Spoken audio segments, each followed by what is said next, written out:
no sauna. This thing breaks all the time. It's bullshit. Alright, so same thing as before. Warm up on the row, try and get my low back warm. Feel the stretch in my hip adductors.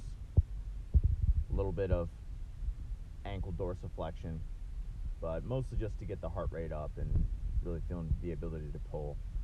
The time lapse is a little quick here, so it's kind of hard to see what I'm doing, but I'm just doing some tumbles and rolls and stuff like that to feel some load on odd angles of my frame. I feel like this gets me kind of neurologically ready for whatever I want to do that day, and then some stretching my hips.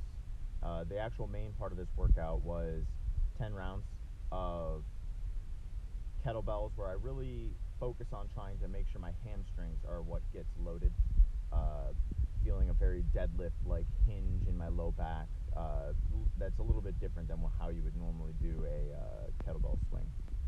And then it was toes to bar, which my abs are smoked. Then hit some chest, 60s, 65s for a pretty high rep, around 12 reps, and some of them I was not able to get all 12 at the weight. So it was pretty much to failure, but it was multiple sets, so the volume was still good.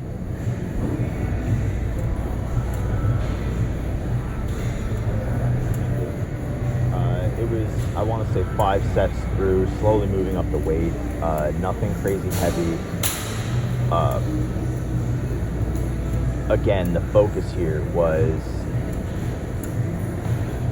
making sure that I'm counterbalancing how I actually stimulated my legs and my body in general the previous session.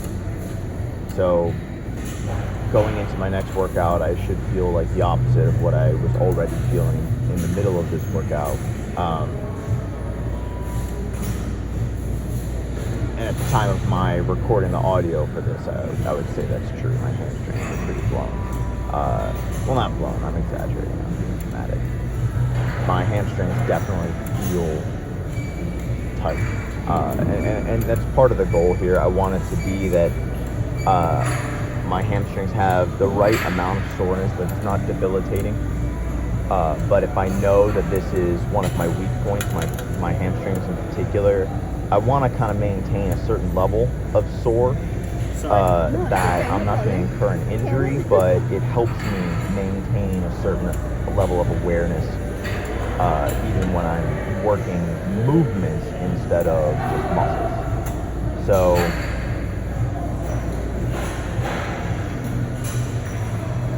next session, like let's say that I actually do deadlifts, or I do something like a full bar clean.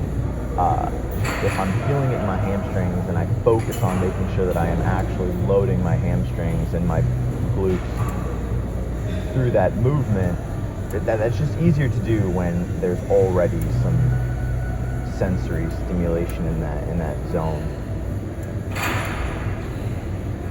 All right, well, that's about it.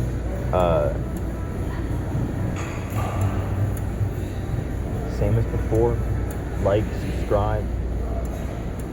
Let me know what you want to see me do or talk about, or how I plan to program after I'm done with this conditioning block. So I can certainly do that.